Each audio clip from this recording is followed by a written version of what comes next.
Assalamualaikum warahmatullahi wabarakatuh. Selamat pagi, salam sejahtera.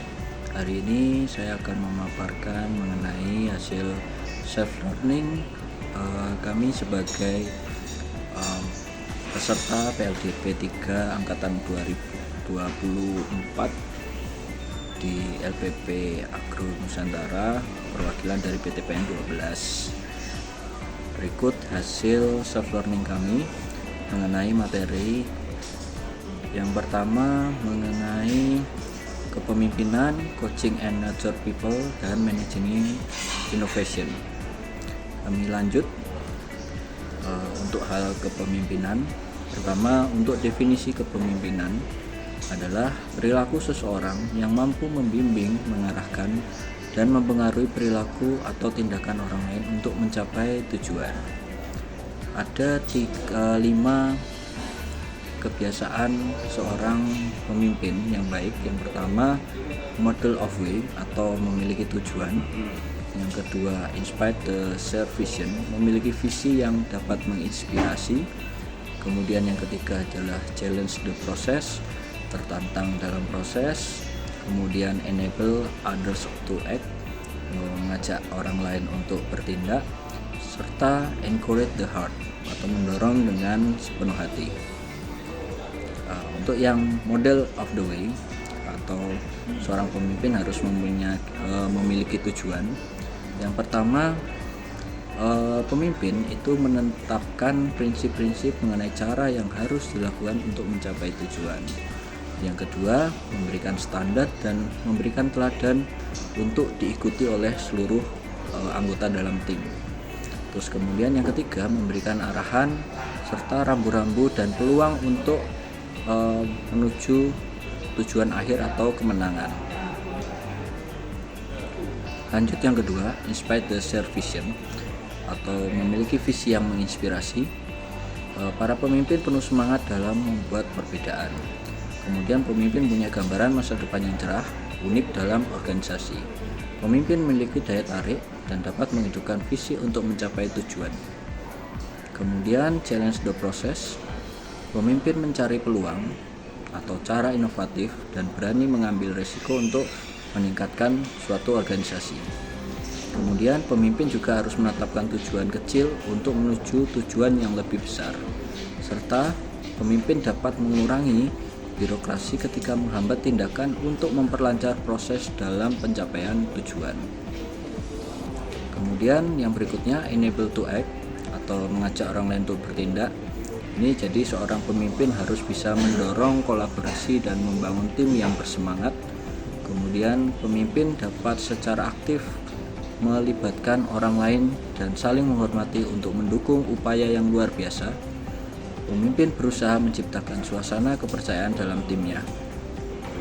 Kemudian encourage the heart, ada 2 poin, adalah pemimpin berupaya mengakui kontribusi yang telah diberikan individu dalam tim. Kemudian pemimpin menghargai upaya kerja keras dalam mencapai hal-hal yang luar biasa, sehingga semua orang merasa seperti pahlawan dalam mendukung timnya. Kami lanjut. Seorang pemimpin harus memiliki skill-skill yang harus dimiliki oleh seorang pemimpin yang baik. Yang pertama adalah komunikasi, kemudian punya kemampuan mengambil keputusan, mampu beradaptasi, membangun hubungan dengan orang lain, kemudian berorientasi pada tujuan, dan perbaikan berkelanjutan. Kemudian ada keterampilan dasar-dasar seorang pemimpin. Yang pertama adalah planning atau menentukan dan menjelaskan sasaran, tujuan, serta merencanakan langkah-langkah yang harus dilakukan. Kemudian yang kedua adalah turning up atau mempersiapkan tim, membagi tugas dengan memperhitungkan karakter tiap anggotanya. Kemudian yang ketiga adalah motivation atau memberikan semangat, inspirasi, serta apresiasi dan keterbukaan terhadap sasaran dan kritik. Kemudian yang keempat adalah organizing atau menyelaraskan tim, menentukan urutan dan skala prioritas serta sumber dayanya. Kemudian ada changing atau memastikan berjalannya, mengawal dan memberikan dukungan untuk melalui perubahan. Kemudian adalah supervising atau memonitor capaian dan menangani penyimpangan atau peluang atas perbaikan yang harus dilakukan. Kemudian yang ke-7 adalah caring quality atau melakukan perbaikan berkelanjutan untuk menjaga standar kualitas yang terbaik. Nah, sini berikutnya adalah ciri-ciri tim yang efektif. Itu yang pertama adalah memiliki kesatuan tujuan, pembagian tugas, sinergi antar anggota, koordinasi dan keselarasan yang baik. Nah, kami lanjut. Kesuksesan tim ini ditentukan oleh pemimpin dan para pengikut yang menerima pendukung kepemimpinan dengan sepenuh hati. Nah, dengan ini dibutuhkan seorang atau beberapa orang pengikut atau follower yang memiliki kemampuan bisa untuk mendukung keberhasilan dalam tim tersebut. Kemudian kami lanjut, ada beberapa hal yang akan terjadi di suatu organisasi, misalnya mengenai konflik yang akan muncul. Ini ada beberapa hal yang potensi konflik ini terjadi dalam hal yang pertama, kebijakan dan praktek kerja, manajemen permusuhan, persaingan untuk sumber daya yang langka, benturan kepentingan, perubahan organisasi, komunikasi yang tidak efektif, serta benturan nilai budaya. Oke, ini berikut diagram untuk menunjukkan arah tujuan untuk menyelesaikan konflik tersebut. Ada dua arah atas pencapaian tujuannya dan mementingkan hubungan atau keberlangsungan kedekatan dengan timnya. Jadi yang terpenting berikut yang bisa digunakan dalam manajemen konflik ini adalah ada kompetensi, kemudian berkolaborasi, berkompromi dan mengakomodasi serta menghindari.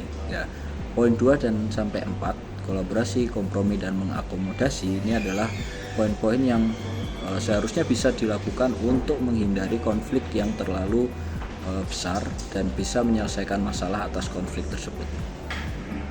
Kemudian lanjut yang kedua mengenai coaching and nurturing people. Ada 360 derajat seorang pemimpin ini harus memiliki potensi-potensi dasar.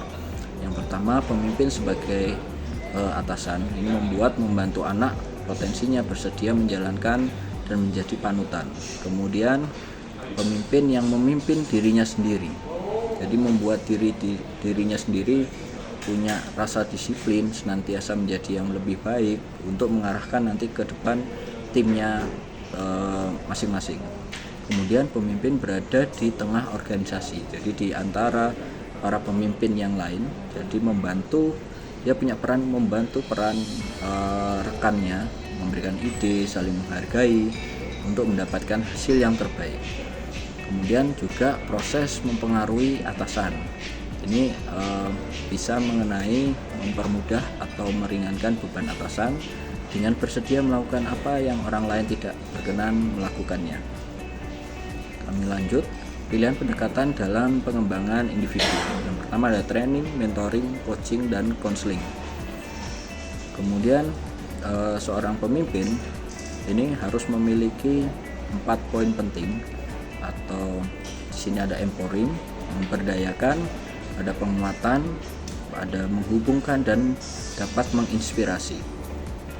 Kami lanjut, dalam mengelola interaksi multigenerasi atau perbedaan umur di tiap dalam satu tim, ada hal-hal yang penting yang harus dilakukan, yaitu pertama mempunyai skill komunikasi, mentoring dan coaching skill, kemudian empowering atau membiasakan proses delegasi, kemudian creative problem solving, dan team building skill atau mengembangkan kolaborasi.